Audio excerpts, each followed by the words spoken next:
Hello and welcome to Who Remembers, the UK Nostalgia Podcast. And today, it's a sad day. We are saying, who remembers Hulk Hogan? The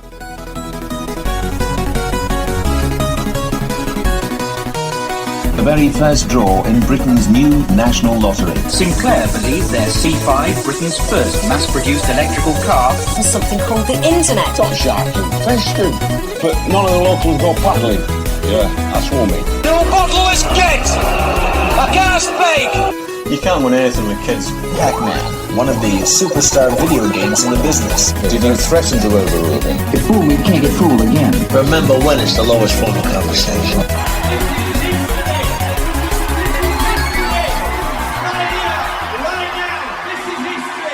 I mean, depending who you're talking to, depends if it is a sad day. I mean, this is not the day of the death, so we're hoping to release this live. This is Tuesday the 29th.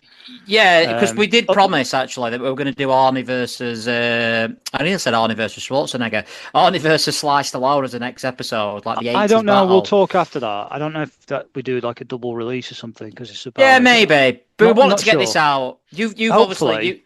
unless you come out with more pure sexist like drivel or extreme racism that I have to edit out, then this will be live today. Yeah. This should go out on which the day we is record obviously it. a joke, but we'll come back to that in the story of Hulk Hogan. But Yeah, but like I said, we were supposed to be doing Arnie versus Sly. Arnie versus Sly. But we got a lot of requests to do Hulk Hogan. Obviously, we talked about it in our last podcast, Living with Maidley. I've been at Tramlines all weekend, so no tributes to him there. Unfortunately, quite a lot of Aussie tributes, but our kind of rule is as well that if they're still going, you can't kind of remember them. But obviously now he's not still going anymore. Yeah, we can remember him, and his peak was the very era that we focus on. So I think it's very much in the wheelhouse, I would say. Yeah, and like I said, a lot of people asked us to do it, and it's a really difficult one to do, as we'll get on to. But if I ask you straight away, I think this is one of the few people in our life who I think we said this about Barrymore in the episode that we lost. Actually, very similar people, Hulk Hogan and Barrymore. It's one of those sort of constants that I can't remember a time before I didn't know who he was. Yeah, I mean, my first late 80s would be where I first was aware of Hulk Hogan. See, to my cousin watching the wrestling Saturday mornings, round about that time. Maybe it's a little bit later, but yeah, absolute cultural icon. Whatever you think of the person, Terry the Bollea, character, yeah. I mean, obviously, I don't know how much of it is playing a role, how much you become the character. We can kind of talk about some of that, but Hulk Hogan. I mean, I said to you, like when we sort of spoke after he died, I think if you're between the ages of 10 and 80, maybe even 90, you will know who Hulk Hogan. I can't even say Hulk Hogan. Hulk Hogan. No, you should bring him back doing Hogan. that. Yeah. They could do a different Hulk version Hogan. of him, couldn't they? Hulk Hogan. But Can you imagine that? no, Hulk He Hogan were a bit woke at his time, though, because he were like all about eating your vitamins, weren't he, and all that sort of stuff. So I suppose so, yeah. But no, just absolute.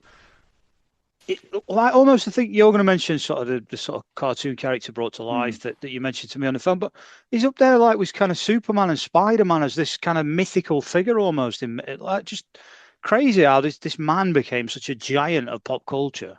Well, I mean, I've read quite a few things about him on, because I'm not, as we've said before in the last one, we're not wrestling experts or anything like that. But would you consider yourself a Hulkamaniac? I don't think I don't know if we spoke about this off air, but it was never my favourite wrestler, but I did like him, but I were always more of an Ultimate Warrior, Bret Hart sort of man. So I don't know if I'm maybe not a Hulkamaniac, but a Hulk fan. Yeah, I liked him. Do you know what I mean? I was a Hulk aware, so I knew of him. Yeah, you weren't a maniac. Bothered either way. Oh no, I certainly wasn't a Hulkamaniac. I think Hulkamaniac is one of the best terms of all time, by the way. Hulkamaniac, think how good that is. It's unbelievable. But anyway, I got a quote off Reddit of someone called What Santa Brings. And I think this sums it up. He says, if you were a wrestling fan in the 80s, 90s, and even noughties, and you told people you like wrestling, people would say, "Oh, you like that Hulk Hogan stuff?" And what they actually meant is, "What, you like professional wrestling? Not you like Hulk Hogan wrestling." Yeah, yeah. He was professional wrestling. I mean, like I say, younger people might think John Cena's as big, or Stone Cold, or The Rock. This guy, absolutely, it was the biggest wrestling, wasn't attraction. it Yeah, was wrestling, like to a point where I asked you the other day, is there a time period where potentially he was bigger than WWF at the time, WWE now? I think so. think that's true. Yeah, I knew more of Hulk Hogan than I did of the rest of the scene behind him, I think. Well, they were in something called AWA before, and I think there's definitely an argument to suggest that if they'd have used him right, 'cause he never won a title in that, they would have been bigger than WWF, because by 1984, Vince had signed him in 83. Hulkamania had become this thing, and the WWF just dominated. I don't think they could have done it without him. So is that the point where he sort of came to the forefront? Because, like I say, obviously one of the sort of themes of this is we weren't born on the same day. We were one day apart, September 1982. When was he? And also, I'm factoring in, by the way, that the UK probably lags a little bit behind. Yeah. When was he big in the UK? Would you say for the first time? Would it be mid '80s, late '80s? Well, it's interesting. I mean, his first role before he was in WWF were obviously in Rocky 3. Remember him? You know him in Rocky 3. That was before. That was before him in the WWF. Thunderlips, didn't he? Yeah. And he obviously takes it seriously in the film. That was in 1982, I think. That Rocky 3. I think that's right. So he was sort of famous before then, but he was in wrestling there. But like I say, Vince McMahon signed him in '83, and by 1984, he was just a proper phenomenon, to the point where, like you said, we probably didn't get it as much in England or in Britain as they did in America.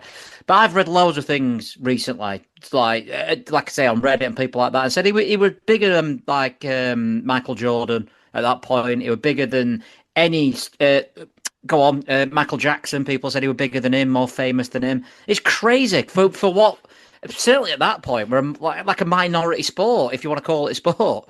Yeah, definitely in the UK, because I found if you didn't have cable or you didn't sort of pay the subscription for whatever it was at the time, you kind of couldn't get hold of this thing. So I knew people who talked about wrestling. I was aware of it, but yeah, as a pauper in the world of entertainment. Well, I was saying about to ask actually, because I can't remember this. So this is who remembers, but I can't remember when it was that I first knew of Hulk Hogan. It seems like it seems like he's been there from birth. I didn't have cable, but the first two wrestling VHSs I got was SummerSlam '89 and WrestleMania 3, and he's the main event in both. He was the biggest.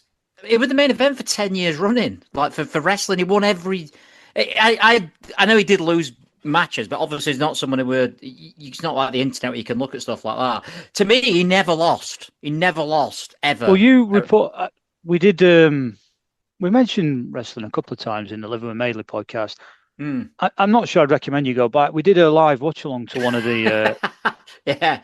Go on. What do you call it? Royal Rumble. Royal Rumble. Yeah, I'm not sure it was a great episode. Maybe don't even go and check that out. But yeah, I think something that you mentioned at the time around there was that I'm not quite sure how it works with the storylines and who does what when and how much is real and how much is fake. But there was sort of times where he'd just sort of say, "That don't work for me, brother. I'm not doing that."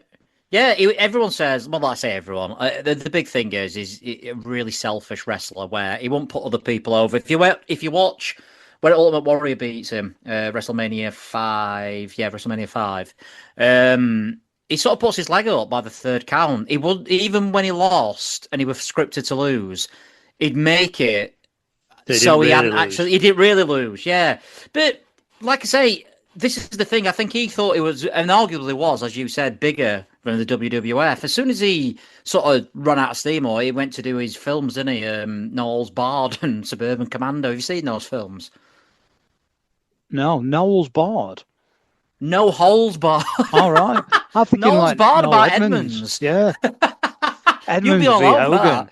That'd be amazing, wouldn't it? Edmonds is a tough character. I sent you a picture of Edmonds recently. He's not far off the. Yeah. He's not far off the 24-inch pythons, is he? The pythons are growing on Edmonds, aren't they? Yeah. And the older he gets, the more, the musclier he becomes.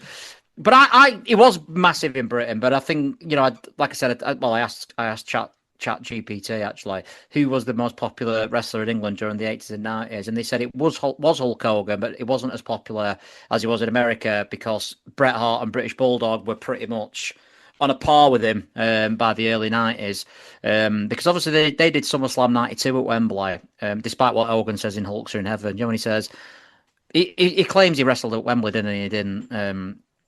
Yeah, we mentioned. Well, he claims a lot of things. He claimed he wrote a tribute song to James Bulger before he died, I think. Am I right? Yeah. Before he was murdered, yeah. He said it was about he James saw the Bulger. iceberg, didn't he? He said James Bulger were a Hulkamaniac, and Which is outrageous.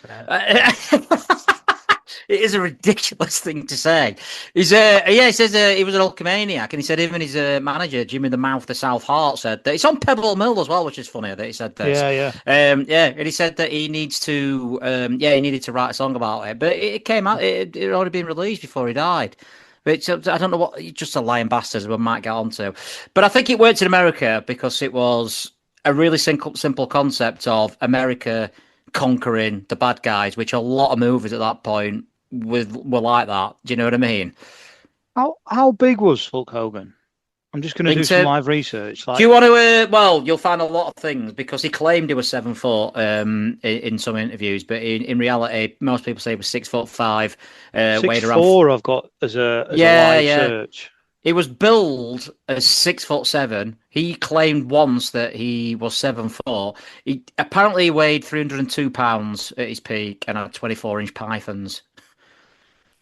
Yeah, I'm not disputing the pythons or necessarily the weight, but I don't think he was taller than 6'4". I think that's which is still a giant of a man, but yeah.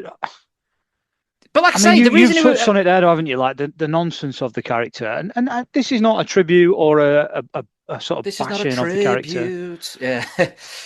But how damaging do you think it is to him as a person to play this character all the time and be in this mad world? I'm guessing. I don't know anything. That there's no accusations here. I'm purely guessing.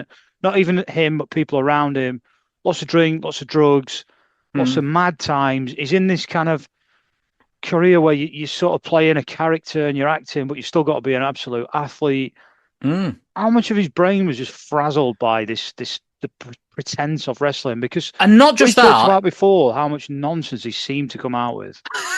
Well, yeah, I mean, obviously taking all podcast up. Some of my favourite bits, though, I've written a few down.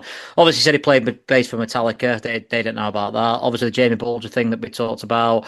He said he once got drafted in by the New York Giants. He says Mike Tyson was scared of him. But one of my favourites is when he said Elvis were a Hulkamaniac, but Elvis had died before Hulk Hogan had even started wrestling. Why does he keep doing that? Why does he decide like you can't claim? I don't go around saying people are fucking Andrew Maniac. Who remember maniacs? We should just start doing that. But Pancheriacs. But I think the problem is, like I say, that he's doing these events where you've got to kind of think on your feet and say, I remember this guy when he was around me as a kid, and I told him I'll smash your face in. Like it's all nonsense.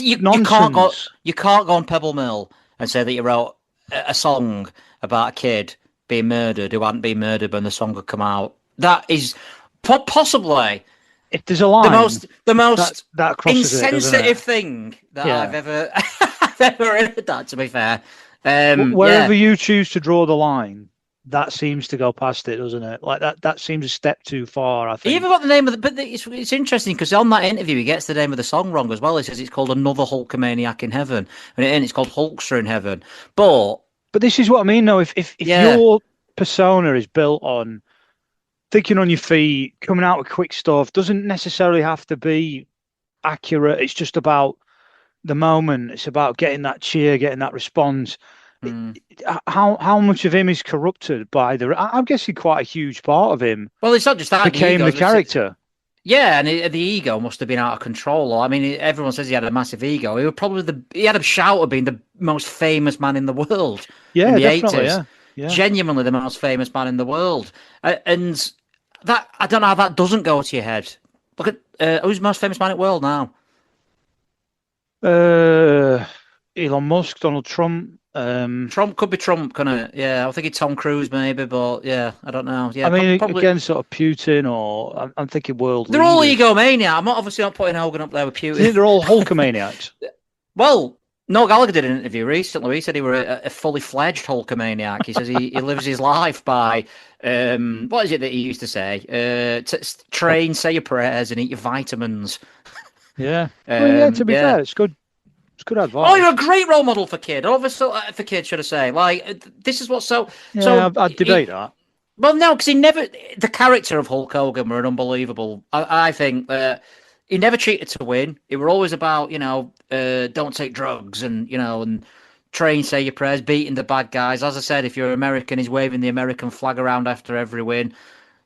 And this is what's so difficult is because obviously the late years have undoubtedly changed his legacy.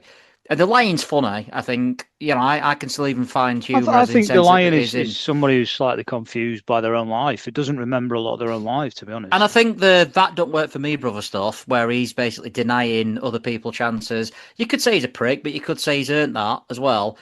The racist stuff is what really changed everything. On his last ever appearance, I don't know if I meant to send you this before, actually, but you can put it in.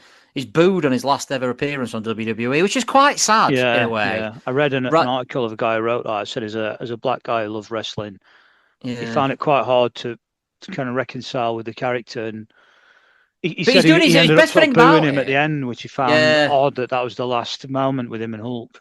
Because most people in that crowd have grown up with him in the same way that we did. He's still doing his ear cups. And I don't know. I don't know. But like I say, and it's a bit like musicians where you say, can you separate the art from the artist? We talked about Gary Glitter on our Christmas songs, and we were talking about, I think you picked Rolf Harris as one of your guilty pleasure songs, didn't you? And the prime example we often give for that, I think, is Morrissey, which, you don't have to kind of politically agree with him, but you can't deny he's written some fantastic songs. But I don't think you could put what Morrissey said anyway. We can't repeat what Hogan said on here, obviously. No, and the troubling thing seems to be that not only did he, it's not, I'm certainly not making an excuse, far from it, but in the moment of being a character and saying the wrong thing, didn't seem to show the sort of real remorse that somebody who actually grasped that that's not okay would have done. I think he actually said that, I'm a bit racist. And you're like, yeah.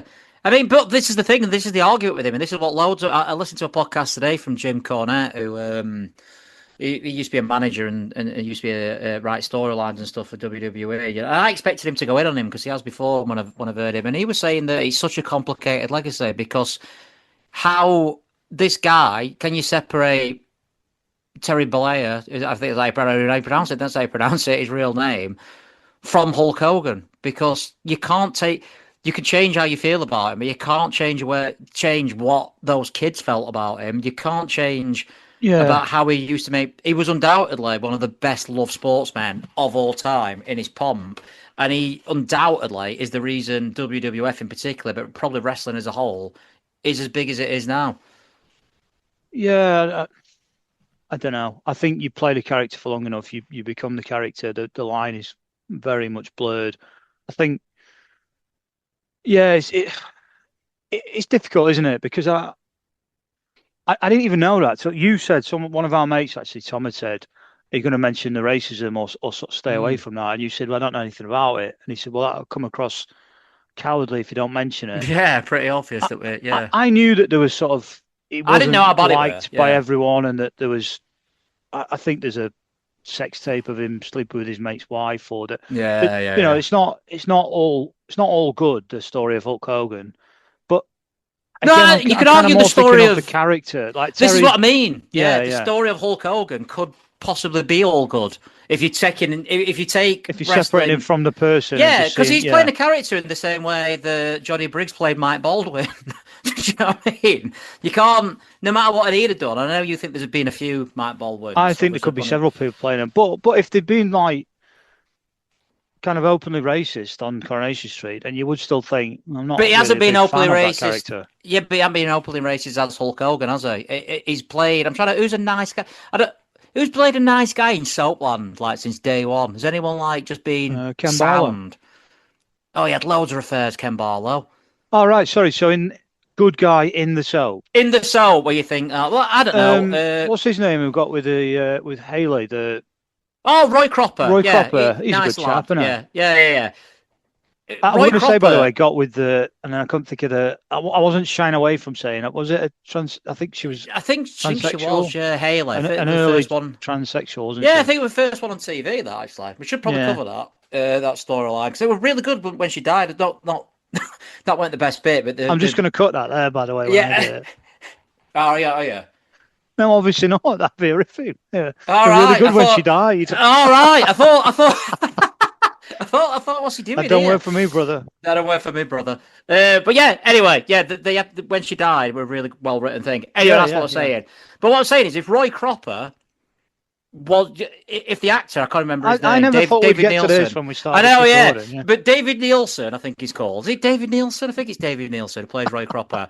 If he were racist off air, you'd still be able to watch Coronation Street, I think, and enjoy the character Roy Cropper.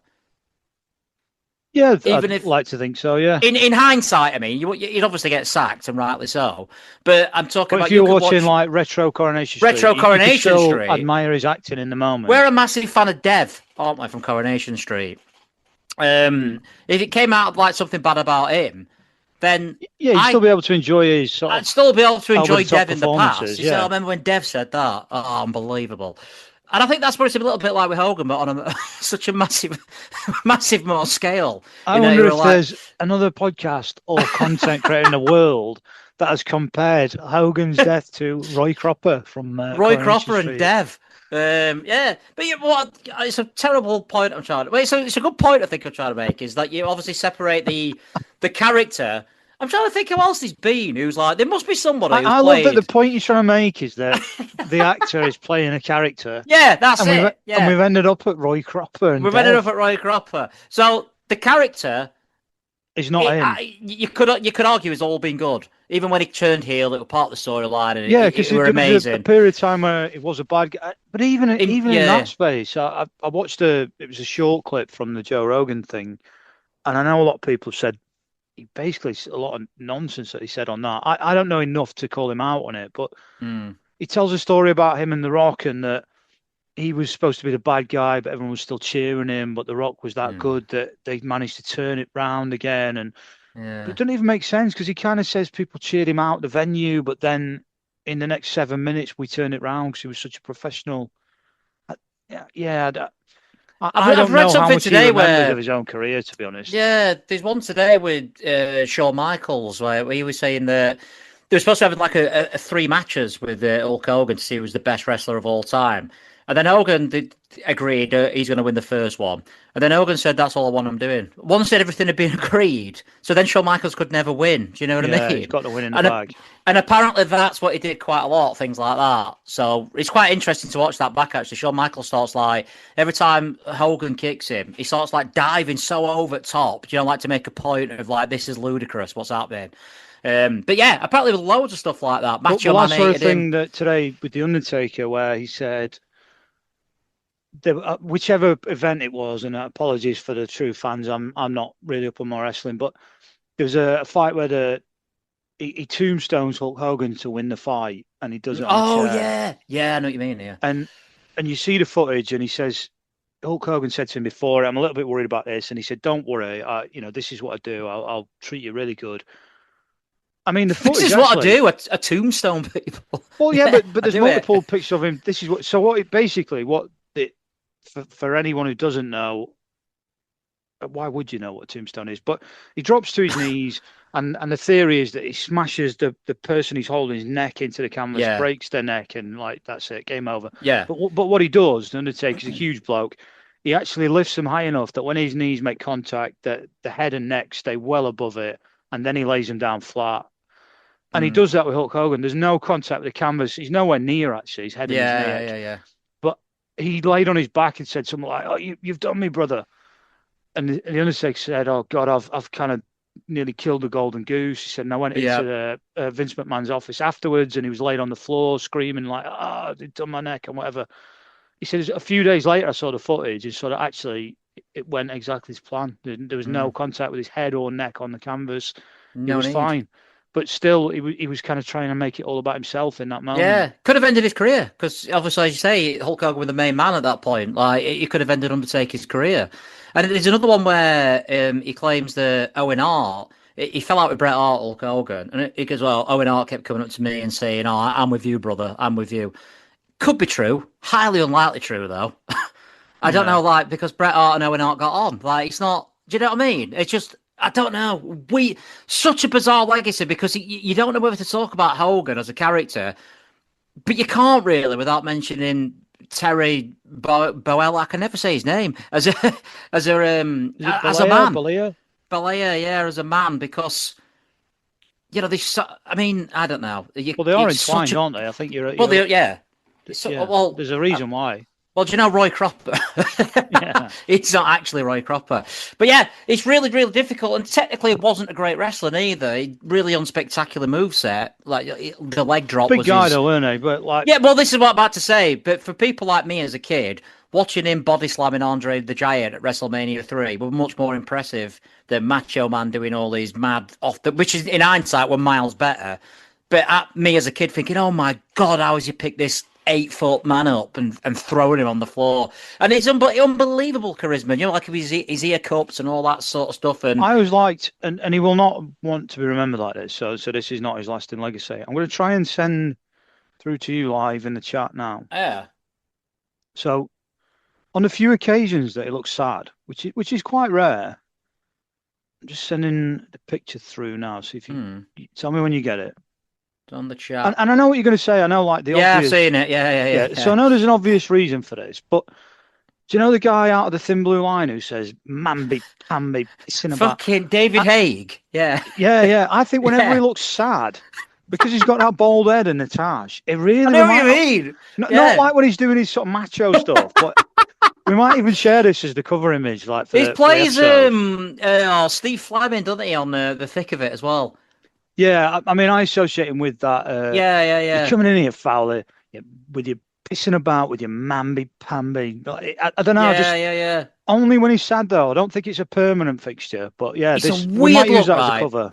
It's a weird look because he's bald. It looks like Barry Bannon, actually. As I'm looking at this, if Bannon kept his hair growing, it's such an unlikely. He looks weird. I know it's the 80s and stuff as well. I don't know. In a different life, if he'd not become a sort of muscle man wrestler, this is a guy that he'd have been. No, we had about it. He'd have been playing bass for Metallica. Well, yeah, obviously, but I don't know. Like, yeah, it's not a great look, is it? I mean, to say that he became such an iconic guy, sort of bald in the middle. It's the 24-inch pythons.